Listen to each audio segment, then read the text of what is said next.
अध्यक्ष जी, जब हम लोग सामान्य बजट पे चर्चा कर यहां पर चर्चा में भाग ले रहे हैं, तब प्रयागराज का महाकुंभ अपनी भव्यता, अपनी दिव्यता और अपनी उस विरासत को आने वाली पीढ़ी को छोड़ करके संपन्न हो चुका है। आप कानून व्यवस्था की बात कर रहे थे।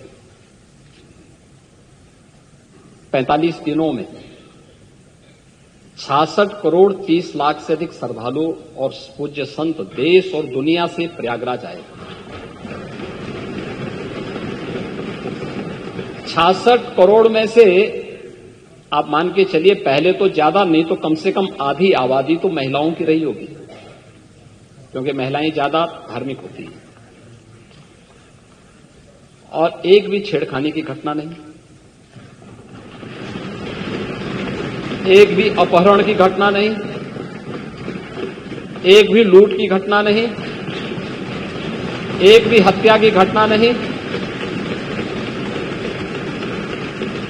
एक भी कोई ऐसा उदाहरण नहीं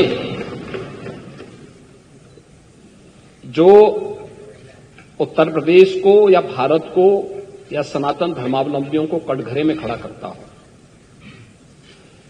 66 करोड़ लोग आ जाएं और सुरक्षित वापस अपने घरों को चले जाएं और खुशी खुशी होकर के जाएं।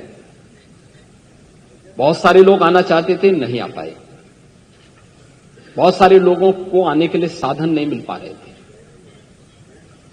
क्योंकि जो अनुमान था उससे कई ज्यादा श्रद्धालु वहां पहुंच रहे थे। और उन स्थितियों में जो लोग नहीं आ पाए, उनके मन में एक कसक थी कि कुछ छूट गया, कुछ चूक हुई है। लेकिन जो आया, जिसने भी डुबकी लगाई, आस्था की उस डुबकी में जो भी आया अभिभूत होकर के गया। और अभिभूत होकर के नहीं गया। यह भारत की विरासत का एक ऐसा अनुपम उदाहरण है कि इसके बारे में हम लोग इसको शब्दों में व्यक्त नहीं कर सकते, इन चीजों के बारे में। लेकिन इसके आर्थिक पक्ष के बारे में भी अगर आप जानने का प्रयास करेंगे, मैं आपको बताना चाहूंगा, एक कुछ उदाहरण आपके लिए बहुत महत्वपूर्ण हैं। और उन चीजों को अगर आप एक बार आप लोग भी जानने का प्रयास करेंगे तो आप लोगों को बहुत सारी चीजें इसके माध्यम से देखने को मिलेंगी। अक्सर हम देखते हैं कि भारत के बारे में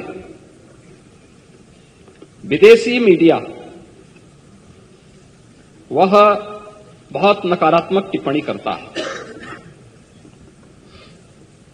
महोदय, विदेशी मीडिया ने भी जो टिप्पणियां की हैं महाकुंभ प्रयागराज के बारे में, द वॉल स्ट्रीट जर्नल ने, जो यूएस की है, एक ऐसा आयोजन था जहां अमेरिका की कुल आबादी से ज्यादा लोग जुटे। बीबीसी, महाकुंभ मानवता का सबसे बड़ा समागम था। एक्सप्रेस ट्रिब्यून, यह विश्व का सबसे बड़ा धार्मिक समारोह था।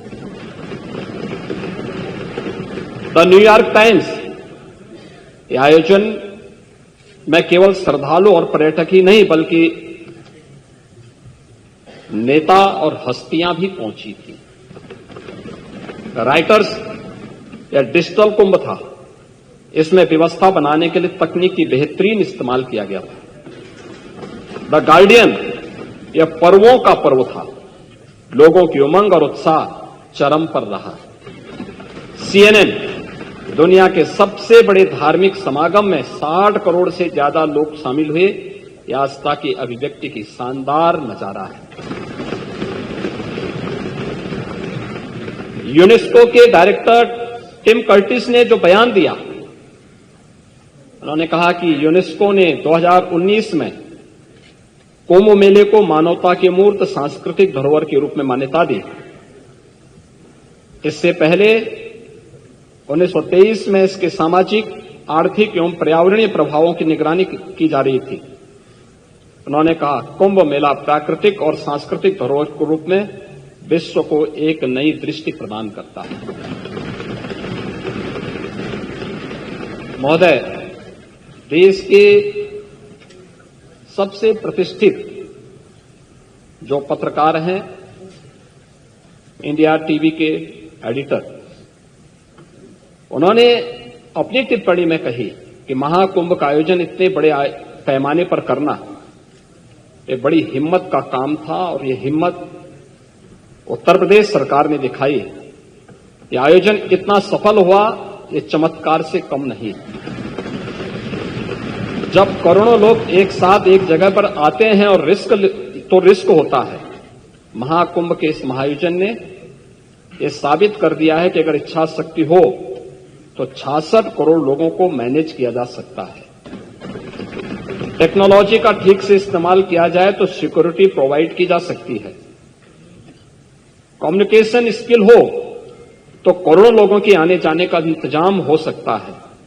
लोगों का सहयोग मिले तो रोज लाखों लोगों के खाने का इंतजाम किया जा सकता है। हमेशा डराने वाली पुलिस का व्यवहार दोस्ताना हो सकता है। हजारों धर्म गुरुओं और साधु संतों का मान रखा जा सकता है। गरीब और अमीर को बिना किसी भेदभाव के संगम में डुबकी का अवसर दिया जा सकता है। अगर बिजनेस की कुशलता हो तो 7,500 करोड़ रुपए खर्च करके 3 लाख करोड़ से अधिक का लाभ हासिल किया जा सकता है। अफवाहों के बावजूद कुशल प्रबंधन से लोगों का भरोसा जीता जा सकता है।